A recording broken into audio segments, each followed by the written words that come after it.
Welcome to Rockstars, the podcast where high performance meets real life. I'm Brent Lang, joined by my wife, Jennifer Jones, and this is where we talk about rocks, rings, and everything in between. It's about chasing dreams and asking, why not me? And figuring out how to keep going when things get hard or hilarious. Sometimes it's just us talking curling, business, family, and parenting. Sometimes it's bigger conversations about success, pressure, and believing that anything is possible. We keep it honest, uplifting, and fun. We might even make you laugh. Because this is about the wins, the losses, and real life in between. Rocks, rings, real life. This is Rockstars.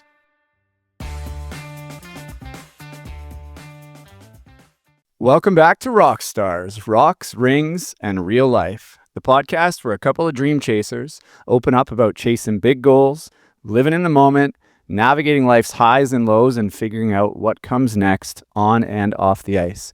I'm Olympian and world curling champion Brent Lang, and as always, I'm joined by my amazing wife, world champion and Olympic gold medalist, the one and only Jennifer Jones. Jen, the Olympics are over, but we wanted to talk about them one more time, right? What are we diving into today? I thought today we could look at the Olympic roller coaster and the heartache and how it is handled on social media and by media people around the world, because it is hard. And I found that being a spectator in terms of media, calling the curling and watching it, was actually very difficult for me to sit back and watch the heartache, know how they feel, and just feel like I was going through it all over again, because it's such a deep wound that it's really hard to recover from. You have the jubilation, but you also have the devastation. Yeah, and I was in Milan as well, and I wasn't covering the games, but I was watching as a spectator for the first time in a little while where, it wasn't you competing or me competing. So I felt the same. I felt different, and I felt like the heartache was a little heavier, not heavier than it was personally, obviously, but I think Canada had a pretty good overall games. I mean, I know we had maybe a bigger goal in mind, but the heartache felt heavier and the highs felt a little lower to me. Like there was a mood or a thought, and it's probably just me myself, but where, yeah, you could feel the pain of a few specific athletes, and we don't have to name a ton of them, but it just didn't go well, and you know what it requires to get there, and you know that this could be the only one where they really have that chance, and yeah, there's a lot of heartache. So, but that's sport. That's what makes it so special. But we're going to talk a little bit about what makes it hurt today, I think. Yeah, I think so. And, we always talk about in life, like if sport was a guarantee, it wouldn't be any fun. If you knew you're going to win on every given day, then the joy and jubilation of winning wouldn't be there. And same things in life. If you knew you're going to get a perfect mark on your math test, as we'll say to our kids, or if they, you knew you were going to score that game-winning goal, or you knew you were going to get, recently our daughter just got her aerial. If you knew you were going to do that before you did all the training, it wouldn't feel as good when you actually get it. So heartache goes along with this, with the jubilation, the trials, the tribulations, the ups, the downs. But I think what was interesting to me is I thought I would go in there with not really a lot of emotion. I mean, I knew a lot of the Olympians.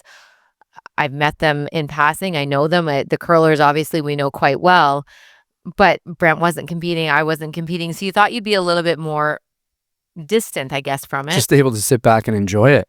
Yeah, but I actually caught myself a few times getting emotional on air. If I saw, and sometimes we would see highlights of other sports when we were calling the curling because they were doing an update.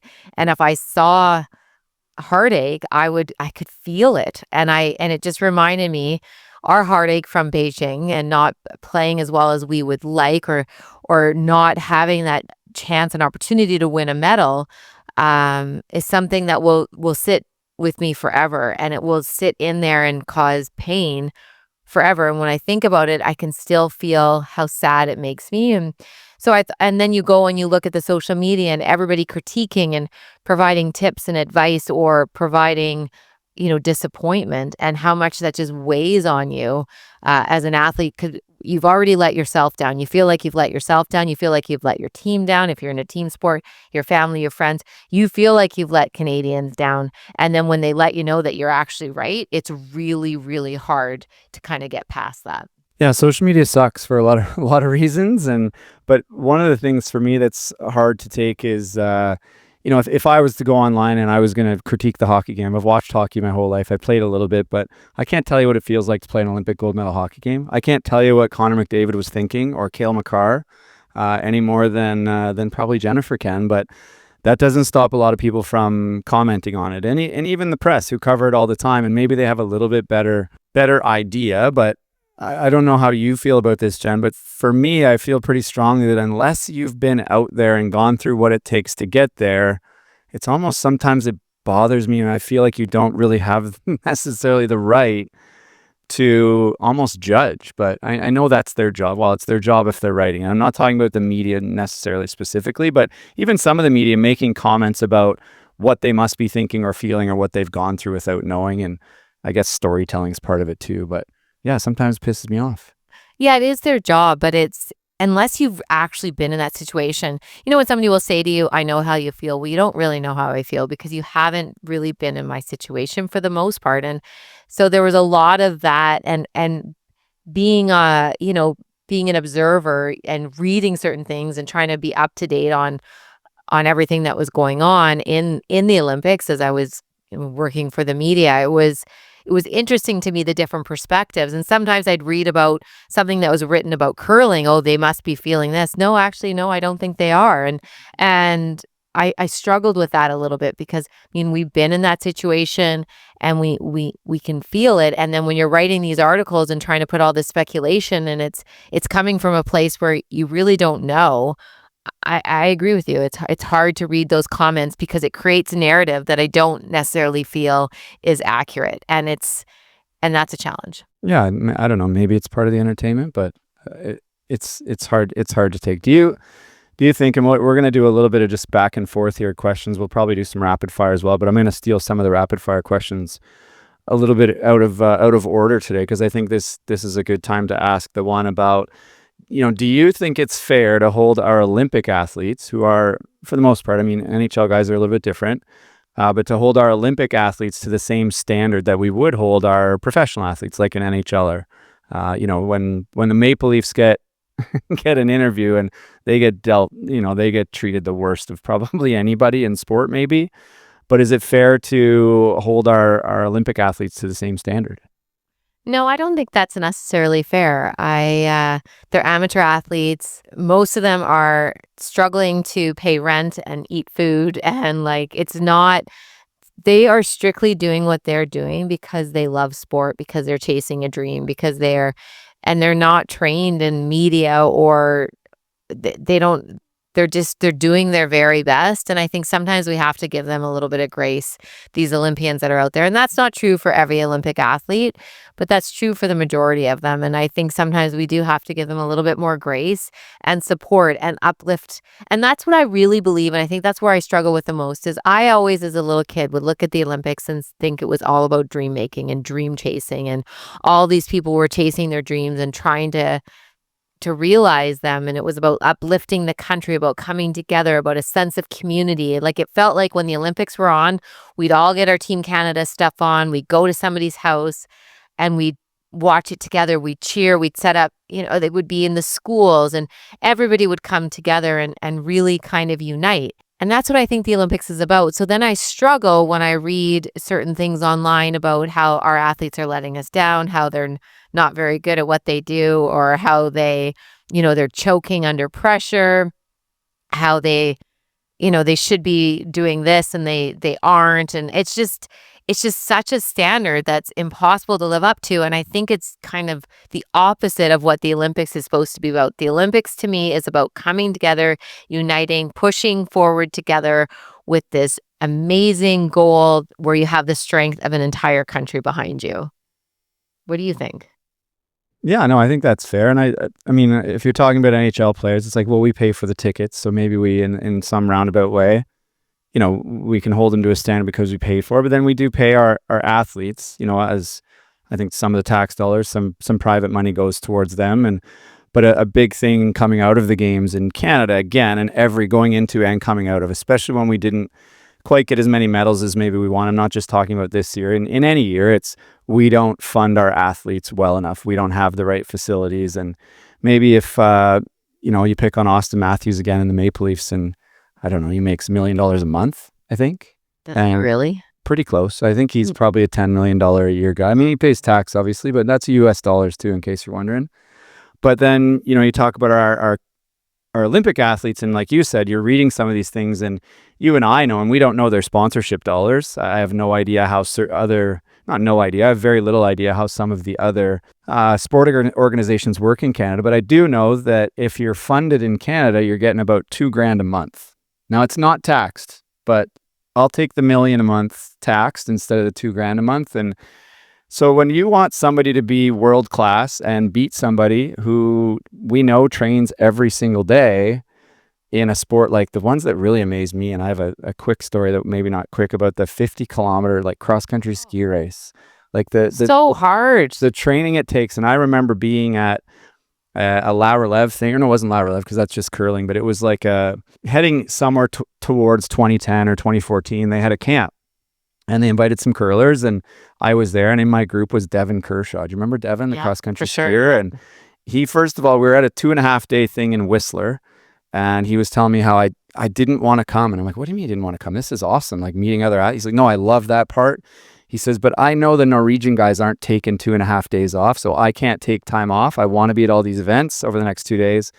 But so he said, I only had time for like a short run this morning. I was thinking, okay, well, how long did you go? And I'm pretty sure he said it was like 2.5 hours. And I'm like, oh, dude, like, he's like, no, it's 50 kilometers. It's basically a marathon uphill half the way, it looks like. And unfortunately, it's one of the heartbreak stories. And, he ended up finishing fourth in a 50-kilometer race. And it was like a photo finish. Like they were within half a second of each other after 50 kilometers. Okay.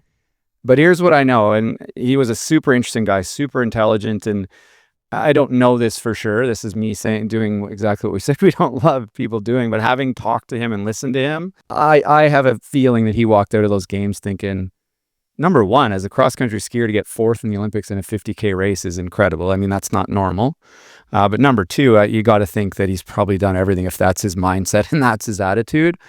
But that's the part that the media even doesn't see, and definitely Joe Public, that turns on the TV and sits down with his bag of chips and says, oh, we suck. And I mean, that bugs me when they say, Cale Makar sucks, let alone, an actual Olympian who does this because they love it. They're not getting wealthy by any means. If you're a Canadian Olympian, I don't think I know any that are wealthy. It's just not possible unless you have other businesses, other things going on.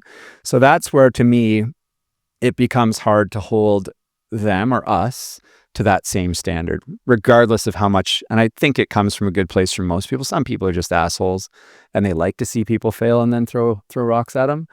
But so that's how I feel about it. Yeah, and it really has always been amazing to me, and will continue to be amazing. The need of people to just really knock people down. Like, you read comments and it's like, okay, you might feel that way, but why do you need to tell them just to make them feel worse? No, it's supposed to make you feel better. And I don't think I've ever gone really super negative at anybody on social media. I may disagree with somebody fairly. Well, you have your opinions. You definitely have opinions. Yeah, it's okay. If you don't have opinions, you can't have a podcast. No, I know. No, and that's okay. It's just, anyway, so it was when we were watching, and I think it really stuck to me, and just in some of these events, I remember, like when we were watching, I'm just going to pull it up because I don't want to screw this up, but it was Reese Howden in the Canadian ski cross racer. And the conditions were not great. It snowed. It wasn't fast. And I watched his interview, and he's taken some criticism for his interview. He did call the event a joke, and it was more because he couldn't believe they ran it. But it was his words. And when you look into his eyes, you could see the heartbreak. He said this was his dream. He had trained years for this moment.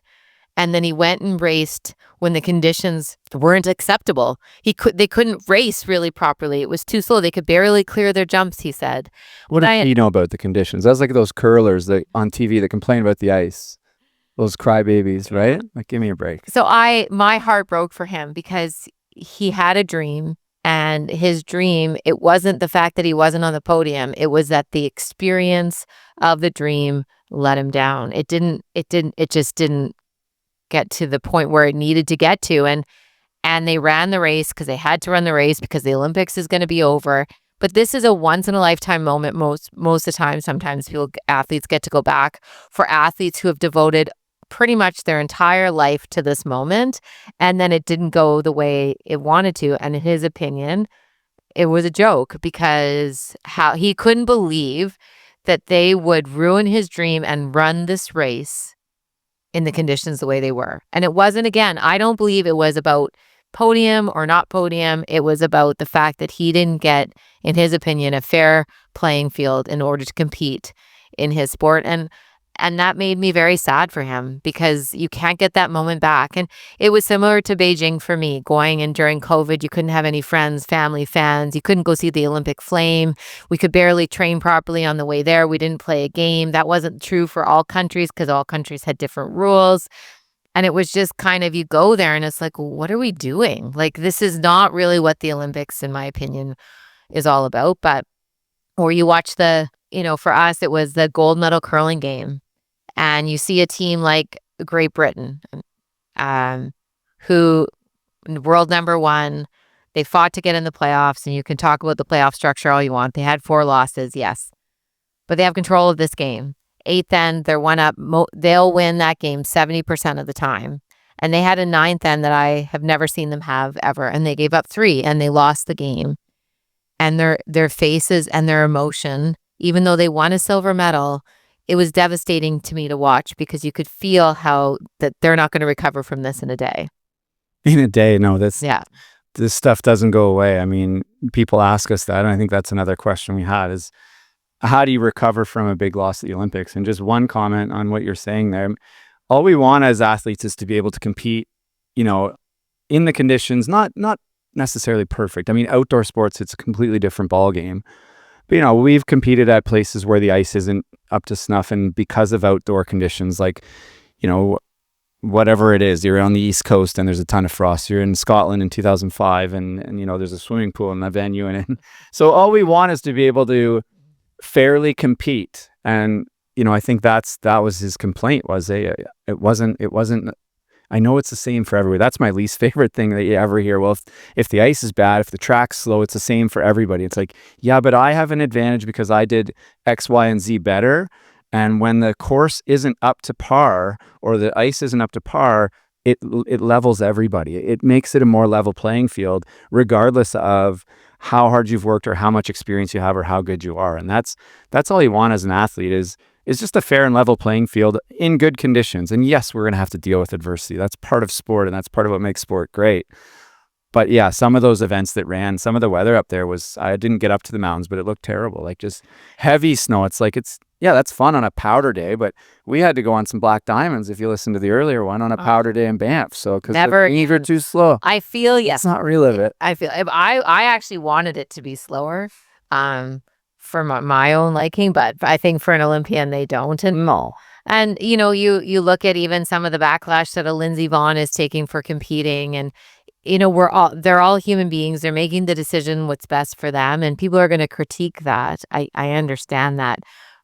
But she also just had a traumatic injury that she's trying to recover from, and now she's getting critique for her decision to race. So it is kind of this, I actually felt quite sad at the end of the Olympics, and it was just remembering the feelings that I had, or the feelings of watching, maybe our Olympic dreams not work out that we wanted. And I also got the jubilation of standing on top of the podium. And it's just such an emotional roller coaster of emotions. And, it reflects back into everyday life. So it's like, there's some things that you just got to kind of get through, and they just impact you for so long. And it's like, how do you move past that so you don't have those feelings all the time? How would you move past a loss? Well, yeah, that was the question that I got sidetracked. But how do you recover from a big loss specifically at the Olympics? And I mean, I've lost a lot of big games over my curling career, and some were harder than others. Sometimes you felt like you played really well, and sometimes that made it harder. Sometimes that made it easier, actually. It depended on the situation. But you never really fully recover from, I'm speaking for me, obviously. I will never fully recover from 2018 and the result.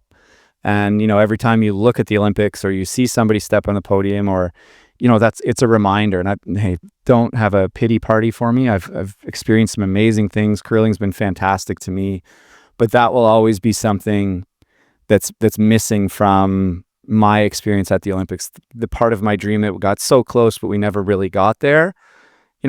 That's going to happen to a lot of people. Again, no pity party. I'm not looking for that, but it never goes away. And every time the Olympics roll around, it comes back, and you think about it, and you wonder what if, and all of those things. And part of that probably is why I want to stay in the game, to share some of that, because like we've said earlier, and unless you've been there, you have no idea what that really feels like in that moment. And I've said this before, the biggest thing for me that I wasn't prepared for, and I think we as a team were not prepared for, was losing the semifinal, which is an extremely difficult game to play. And I mean, people talk about it all the time.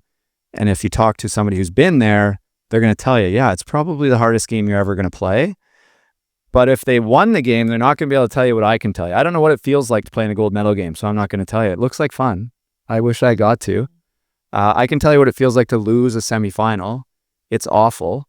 And then the harder part to that is finding a way to play in the bronze medal game and have your head on right. And we weren't able to do it. And I think we could do a better job if we had another opportunity. That's where experience comes in. But that's not how it always works. So yeah, that's never going to go away, though. People, when you ask, hey, how did you get over it? It's like, I didn't get over it. I know you're better at moving on than me. I dwell for a really long time, and I don't think it's the better way to go. But I think that watching the Olympics has showed me that being there and being an Olympian is just such a huge accomplishment. And yes, standing on the podium is one thing, but the whole Olympic experience and being included in that group is really what the dream is all about. And I don't think I had that perspective when I was trying to chase the top of the podium. It was only at this Olympics when I was watching it from afar, and I had a different perspective, and I could see what people were saying and what they were writing, and about, certain athletes that were competing.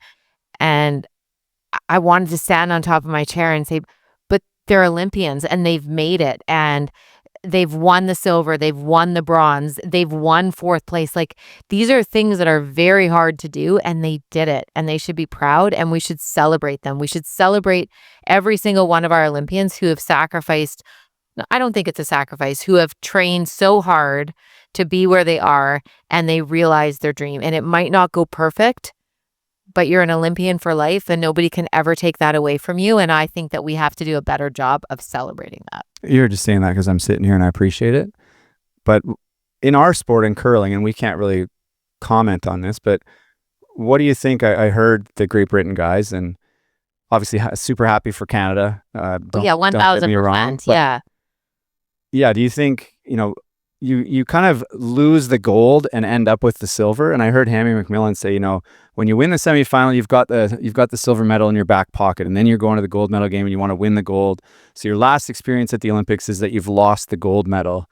And yeah, over time and all those different things. And, you heard Grant Hardy talk about, we won the silver last time, we didn't get the gold. We sat down and we made a 4-year plan on what do we need to do different? What do we need to do better? And they got better as a team, which is hard to imagine. And they end up with the silver again. And it's like, you can't wrap your head around that until you've given your entire life to something for that long, made the plan, executed the plan perfectly, and then didn't get what you wanted in the end. Yeah. But I don't think they let anybody down. No, that's just crazy talk. Right. And I think that's the struggle with it all. But it just feels, and even Switzerland, my heart ached for the men, the team Swiss men. Oh, and the women, obviously they lost, but we're just talking about the men. They played better, and not to say they're not great. They played as well or better than I've ever seen them play during the round robin. They had an excellent semifinal against Great Britain, and Great Britain snuck it out. They had no losses. Like, they went in with one loss, and they were like unbelievable. And it looked like they were on track to play in that gold medal game. But they lost that semifinal, they went to the bronze, and they won the bronze. And I actually think it's easier to win a bronze than it is to win a silver, because, as you said, in that moment, you've lost a gold. Yeah, I think it probably just feels better. They probably have a different story, and it'd be great to, we'll run into them at Rock League, and I wouldn't mind asking, just curiosity. It'll have sat there for a couple of months, but that's how it goes. And so when you say about people, you've let down a nation or you've let down X, Y, Z, whoever it is, does it matter what the press or the public ask or say about you afterwards? No, but it sure does hurt. You hear it, you feel it. Well, you can't not see it now. I mean, it's everywhere. You'd have to be literally not on social media the entire Olympics Be a and hermit. long time after, and then you have to have no relatives because relatives are famously stupid for saying the wrong thing at the wrong time. Can you believe this person said that? It's like, actually, Aunt Joe, I didn't see that one, but thanks. Or why didn't you play this shot? You know what? We didn't think of that, Billy. I can't believe we missed that. Yeah, so that I don't think it matters, but if you see it, some of those things are hard to unsee, and I'm sure that it was a difficult Olympics for a lot of athletes on that front, but And even for Team Canada hockey, right? yeah, I mean Those guys look devastated. they get it a lot, but of course they're devastated. They weren't playing for anything other than each other and their country, and they're playing like everybody at the Olympics. That's what makes the Olympics different, and that's what makes it great, is that similar to the Stanley Cup final. I mean, guys play in the NHL and they get paid a lot of money, but when they get to the Stanley Cup final, they don't care how much money they make. It's about fulfilling a childhood dream that, you heard Jack Hughes say after. I heard one of the interviews, and first he said he's sitting in the penalty box and he's thinking, I'm going to be that guy that was in the penalty box when Canada scored the gold medal winner. The whole country's going to hate me.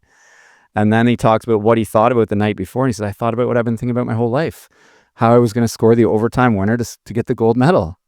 And like every other kid, like that's what you dream of, and that's what makes the Olympics great. And then these people who have never really dared to be great or done anything to work towards something. It doesn't have to be sports or the Olympics, and they just try and tear your whole life apart in however many characters, 250 characters on Twitter or whatever it is now.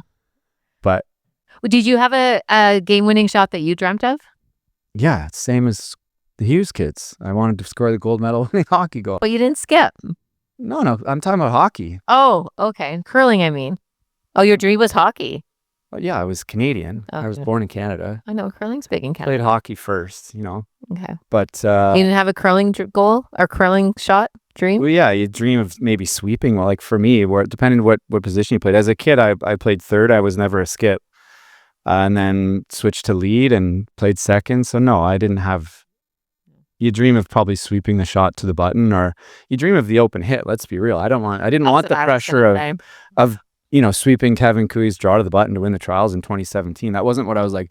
I really hope that it's an intern and that I'm the guy on the inside and that he's really light and the whole way I feel like it's not going to get there. I didn't dream of that. Once it happens, it's cool, but yeah. No, I didn't have those. But everybody dreams of something. I told you in an earlier podcast, it started... Not a great role model, as it turns out, but Ben Johnson winning that 100-meter race was super cool. Thankfully, Donovan Bailey won one not too long after, so we got to be back on top legally. But yeah, I know my dream was always to throw a draw to the 4-foot to win, and that was fulfilled in our Olympic semifinal. But you're right, like my real dream is like exactly how it happened in our gold medal game. We were up a lot, and I had an open takeout. There's nothing wrong with winning, comfortably, and then you can kind of enjoy it. But the stressful, it's like anything. We try and tell our girls, the harder you work at something, the longer, Skylar, the longer it takes you to get this aerial, the better it's going to feel when you get it. And then when she finally gets it, she's like, yeah, you're right. Well, she was funny actually, because she got her back handspring. And I said, amazing, so much hard work. She goes, Mom, I've been working on this for over a year. Do you know how many hours I've spent working on this? And she was trying to calculate, and it's like, I know you put a lot of work into it, but you could see how proud she was, and that's because of the hard work that you put in. So, and the Olympics is that times so many years and hours, and it's just, and this is their moment. So I found it hard. I feel like I have to recover from watching people lose their dream. I feel like I went through it with them, and I'm trying to focus on those at one, because that is really a lot more fun. But it does give you a little bit of perspective, and I feel like it gave me this great perspective on really what the Olympics is about. It's about realizing that your hard work has paid off, and you get to be a part of the greater team Canada, team Sweden, team whomever it may be. Well, hopefully Canada. Well, I think Canada for like greatest country, but yeah. we didn't really have a choice. No. I don't have any other passports. So. And you get like amazing Lululemon gear. Yeah, some of it. Yeah. I thought we were red and white. No comment? No, I loved it. Okay. Hey, I'm not the style. I'm not critiquing the style of the Olympics. You go ahead. But so I think any other comments on, did you ever get over your Beijing? No. Yeah. How would you? No, it really does weigh on me. It actually, I don't even like talking about it. I don't like thinking about it because it still makes me sad. And it's something that I don't think for the rest of my life I'll ever truly be over. So yeah, you just try not to think about it. You can move on just because you can move on from something. You said I'm better at moving on. Maybe I can move on faster, but trust me, it's in there. All right. But I think we're wrapping up here, and nothing quite like the Olympic Games. I know we've done a bunch of podcasts, almost, most of them have been talking a little bit about it. They're in the rearview mirror, at least for 2 years. LA 28. yeah, We don't follow the summer quite like the winter. Oh, we Not the love it. experience. No, I didn't say we didn't love it. I said it's not quite the same. You're not going to be broadcasting the 100-meter final. The 100-meter final. well, I don't think come we're on, gonna a girl jump can into have that one. dreams and goals. Sure. Probably But not. and then 2030, it goes to the French Alps. So it's only 200 kilometers from Milano, apparently. Maybe we could call it from the That'd be this cool. time. That'd be cool. And then the next one comes back to the US of A. It goes back to Right, Utah. No, Utah. yeah, Yeah. City? They don't say, it's not cities anymore. That's something I learned at the Olympics as well. They're not going to go back to specific cities anymore because nobody can really financially afford to do it that way. So it's always going to be, not always, for now, their model is it's going to be a little spread out like it was in Italy, which has its downsides, but we want the Olympics to continue, and that's the most important. But that's a wrap for this episode. So please continue to follow along. We really appreciate you listening. Follow along on our socials. I'm at blang99 on X, and Jen's at jjonescurl on Instagram, and we have at rockstarscurl on X and Instagram. Please send us any podcast topics. I can't promise you we'll do it, but nothing's offside. I'll say that until somebody says something offside. And we're always looking for those rockstar rapid fire questions. As I said, this podcast was mostly about those. We had a bunch of people asking us, so we had to do this one, and actually enjoyed it. Other than the flashbacks to all the trauma, right? But We might you need gotta- a glass of wine. you got to walk right through it. That's what they say. I don't know who they are, but please do continue to spread the word. We've really appreciated all the positive feedback we've had so far. Fire away with negative feedback too, especially if it's something that we can improve. We're used to trying to make improvements. That's what athletes do, right? We debrief and we move on. Critique, positive reinforcement or constructive criticism. We'll take both. And tell everybody you know if you're loving the show. So that's all I got. Me too. So keep rocking the chaos, chasing adventures, loving the ride, and never, ever, ever stop dreaming. See you next time on Rockstars.